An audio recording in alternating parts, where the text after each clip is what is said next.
청취자 여러분을 위한 오늘의 심층 분석 시작합니다. 수도권 아파트 가격, 정말 뜨거운 감자죠? 네, 정말 그렇죠. 보통 가격이 왜 이렇게 올랐냐 물어보면 대부분 공급이 부족해서라는 답이 돌아오잖아요. 네, 거의 공식처럼 쓰이는 말이죠. 근데 오늘 저희가 함께 살펴볼 자료는 그 통념의 정면으로 아니다라고 말하고 있습니다. 오히려 지금 시장의 변화는 완전히 새로운 구조적 변화 때문이라고 주장을 하는데요. 맞습니다. 이게 마치 우리가 풀고 있던 수학 문제의 공식 자체가 틀렸다고 말하는 것 같아서 아주 흥미롭습니다. 과연 어떤 이야기일지 지금부터 제대로 한번 파헤쳐 보겠습니다. 네, 오늘 분석의 핵심은 우리가 지금까지 집값 문제를 개수, 그러니까 양의 문제로만 봤다는 그 오해를 지적하는 데서 출발합니다. 아, 양의 문제? 네, 이 자료는 현재 시장이 몇 채가 더 필요한가 이 문제가 아니라 사람들이 어떤 집을 원하는가라는 이 질적인 차원으로 완전히 이동했다고 분석해요. 질적인 차원이요? 네, 구매자들의 소득 수준이 높아지고 원하는 주택의 품질 기준이 달라진 이 거대한 변화, 이걸 이해하지 못하면 계속해서 헛다리만 짚게 될 거라는 어떻게 보면 좀 날카로운 경고이기도 하죠. 좋습니다. 공식이 틀렸다는 주장 아주 도발적인데요. 그럼 그 첫 번째 근거부터 한번 보죠. 가장 강력한 통념, 공급 부족론부터 깨보겠습니다. 자료를 보면 이 진단이 틀렸다고 볼 수 있는 데이터가 여러 개 나오더라고요. 그렇습니다. 흔히 집값 상승의 원인으로 시중에 돈이 많이 풀려서, 즉 유동성 과잉을 꼽는데요. 네네. 자료에 자료에 따르면 시중 통화량 M2 증가율을 보면요. 지난 10여 년간 평균 7% 수준으로 그냥 꾸준했습니다. 잠깐만요. M2라고 하셨는데 이걸 그냥 쉽게 시장에 풀린 돈의 총량 정도로 이해하면 될까요? 네, 정확합니다. 그러니까 돈이 갑자기 막 미친 듯이 늘어난 건 아니었다. 이런 말씀이시군요. 바로 그겁니다. 물론 주택담보대출 같은 변수가 있지만 이것만으로는 최근의 가격 급등을 설명하기엔 역부족이라는 거죠. 근데 더 충격적인 데이터가 있습니다. 뭔가요? 바로 실제 공급량 데이터인데요. 지난 1년간 수도권에서 새로 생긴 가구는 약 10만 가구인데 같은 기간 완공된 주택은 약 20만 호에 달합니다. 네. 잠깐만요. 제가 지금 제대로 들은 건가요? 집을 필요로 하는 가구보다 새로 지은 집이 거의 2배나 많았다고요? 네, 지난 1년 동안요. 보통 공급이 부족하다고 그렇게 아우성이었는데 숫자만 보면 오히려 집이 남아돌고 있었던 거네요. 맞습니다. 물리적인 총량만 따지면 오히려 과잉 상태에 가깝다는 게 이 자료의 분석입니다. 이야... 심지어 미래로 눈을 돌리면 이 현상은 더 심해질 겁니다. 통계청 자료에 따르면 2019년에 35만 가구에 달했던 수도권의 연간 가구 증가 수가 2035년에는 5만 가구 수준으로 급감할 것으로 예측되거든요. 5만 가구요? 네, 수요 자체가 줄어드는 거죠. 이야, 이거 정말 이상하네요. 정리가 잘 안 되는데요. 집은 이미 남아돌고 미래에 집 살 사람도 줄어들고 상식적으로 이 정도 데이터면 곧 집값 떨어진다는 이야기가 나와야 정상 아닌가요? 그렇죠. 보통은 그렇게 생각하죠. 그런데 시장은 정반대로 움직였단 말이죠. 이 엄청난 모순을 대체 어떻게 설명해야 할까요? 바로 그 지점에서 이 자료는 질문의 방향을 바꿉니다. 아, 방향을요? 면 가구가 늘었나가 아니라 어떤 가구가 늘었나를 봐야 한다는 겁니다. 어떤 가구요? 데이터를 더 깊게 들여다보면 전체 가구 증가분의 80%가 1인 가구입니다. 아시다시피 1인 가구의 증가는 대형 평수 아파트에 대한 수요 증가와는 결이 좀 다르죠. 아, 그렇죠. 아무래도. 결국 주택 총량이 부족해서 가격이 올랐다는 주장은 설득력이 떨어진다는 결론에 이르게 됩니다. 알겠습니다. 그럼 공급량 문제는 핵심이 아니라는 거네요. 사실 저도 그 숫자를 보고 좀 충격이었거든요. 네. 그럼 이 자료는 대체 어디서 진짜 원인을 찾고 있나요?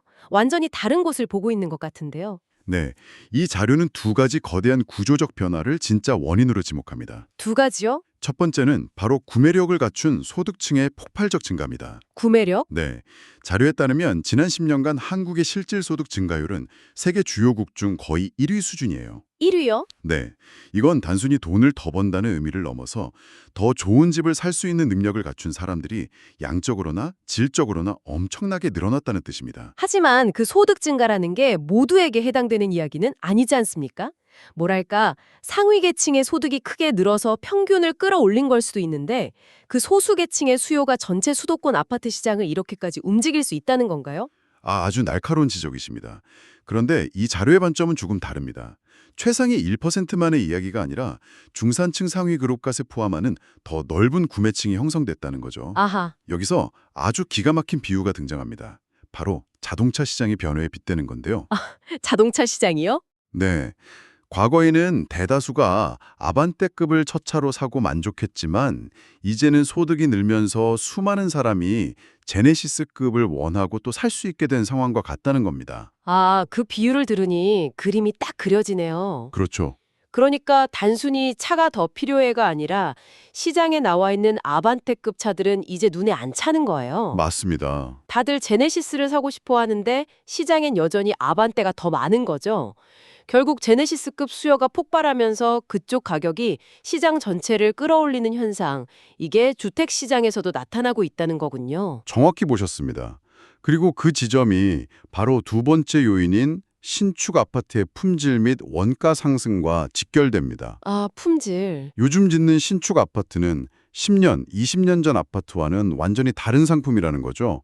최신 건축 기술, 고급 마감재, 수영장이나 조식 서비스를 제공하는 커뮤니티 시설까지. 맞아요. 요즘엔 뭐 그런 게 기본이더라고요. 네, 사실상 제네시스급으로 상품의 질 자체가 비약적으로 향상된 겁니다. 이 부분을 이해하는 게 정말 중요하겠네요.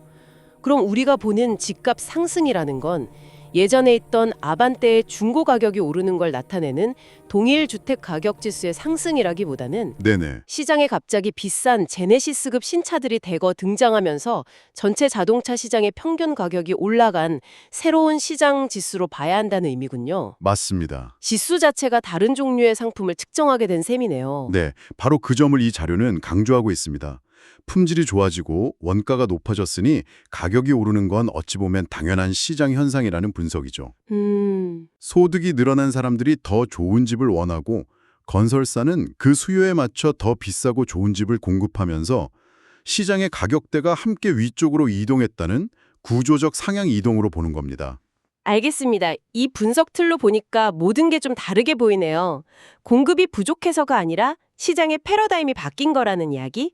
그럼 이런 구조적 변화를 인정한다면 정부의 역할에 대해서도 완전히 다른 접근이 필요하겠는데요? 맞습니다.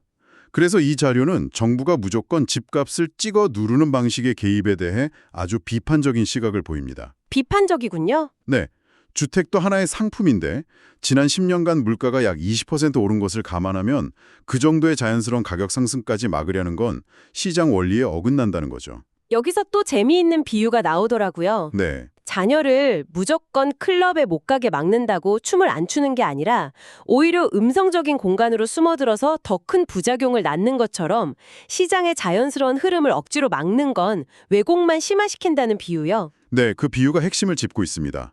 이 자료의 저자는 내가 모든 것을 통제할 수 없으며 내가 옳지 않을 때가 더 많다는 이런 겸손한 인식을 정책의 출발점으로 삼아야 한다고까지 말합니다. 와, 강한데요? 네, 시장의 제네시스급 상향 이동을 정부가 인위적으로 막으려 들지 말라는 거죠.